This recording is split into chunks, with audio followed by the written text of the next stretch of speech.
ប្អូនទាំងអស់គ្នានេះគឺជាស្រូវដែលលើអាស៊ូតណាឥឡូវយើងមើលនេះស្លឹកធំស្លឹកកម៉ៅខៀវបាទហើយដើមគឺទុនអាហ្នឹងគឺជាបញ្ហាណាខ្ញុំនឹងលើកពីគុណវិបត្តិតើស្លឹកស្រូវដែលលើអាស៊ូតច្រើនតើវាជួបបញ្ហាខ្លះបាទអញ្ចឹងមានកត្តា3ចំណុចទាំងអស់ទី1គឺបញ្ហាសត្វល្អិតបងប្អូនដឹងហើយតើក្រាស់អាហ្នឹងគឺជាជំរកពួកសត្វល្អិតហើយអញ្ចឹងណាបាទហើយមួយទៀតបញ្ហាជំងឺអាហ្នឹងទី2ជំងឺបញ្ហារោគអាហ្នឹងគឺចូលហើយអញ្ចឹងណាបាទព្រោះអីដូចនេះដល់ឥឡូវនេះអាកាសធាតុរឿងសតុំរឿងស្អាប់ហើយមានលលឹមមាននេះតាំងសាបដកលើស្រូវនេះឃើញបាទតាំងសាបដកលើស្រូវអញ្ចឹងនៅពេលដែលដកយូរទៅអាហ្នឹងវាទៅជាពពុះផ្សិតបាទពពុះផ្សិតចូលហើយអាចមានផ្លាស់មានបាក់តេរីគឺពេញនឹងតែម្ដងបាទហើយទី3នោះគឺថយនៅទិន្នផលធ្វើឲ្យស្រូវរបស់យើងវាថយនៅទិន្នផលច្រើនអញ្ចឹងណាបាទ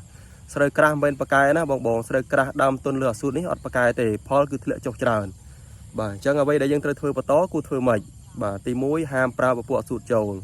មិនថាពពុះជីគ្រាប់ឬក៏ជីបាញ់ជីបំពន់ជីទឹកអីទេឲ្យតែមានជាតិអាស៊ូតអិននេះគឺអត់មានប្រើចូលទេបាទយើងអាចប្រើពពុះកាលីឲ្យបានខ្ពស់ទៅបាទស្រូវខ្ទង់ប៉ុណ្ណេះណាបាទពពុះកាលីរៀងខ្ពស់ទៅហើយនឹងពពុះដេអាប៉េអាហ្នឹងក៏ល្អដែរអញ្ចឹងណាបាទអាហ្នឹងយើងមើលតាមជាក់ស្ដែងនេះស្រូវយើងបន្ថែមទៀតណាបាទប៉ុន្តែស្រូវដែលជួបបញ្ហាអាស៊ូតខ្ពស់ត្រូវតែកាត់បន្ថយបាទបើសិនជាយើងនៅតែបន្តប្រើអាស៊ូតទៀតគឺធ្វើឲ្យស្រូវកាន់តែលេស្លឹកនិងថយទិន្នផលគឺច្រើនមែនតើតែម្ដង